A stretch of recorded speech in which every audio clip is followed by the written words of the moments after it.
তিন ব্যক্তির জন্য জান্নাত হারাম।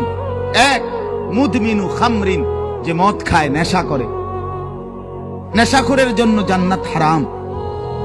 নেশাখোর, মদখোর, গাঞ্জাখোর, ফুট্টাখোর, বাবাখোর, ডাইলখোর,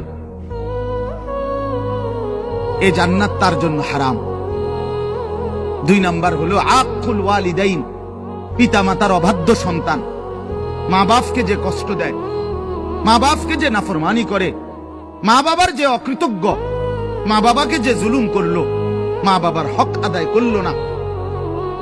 আল্লাহ রাসূল সাল্লাল্লাহু আলাইহি ওয়াসাল্লাম বলেন জান্নাত তার জন্য হারাম। আর তিন নাম্বার, শুনতেছেন সবাই? সজাগ তো সবাই? তিন নাম্বার ওয়াদাইয়ুস, রাসূলুল্লাহ বলেন দাইয়ুসের জন্য জান্নাত হারাম। এখন প্রশ্ন হলো দাইয়ুস কে?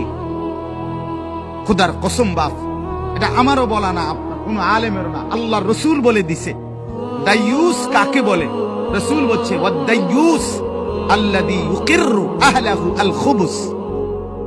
দাইয়ুস বলা হয় ওই পুরুষকে, ওই ব্যক্তিকে যে তার স্ত্রী সন্তান পরিজনের জন্য গুনাহ, অশ্লীলতা, নাফরমানিকে স্বীকৃতি দেয়, মেনে নেয়, গ্রহণ করে নিছে।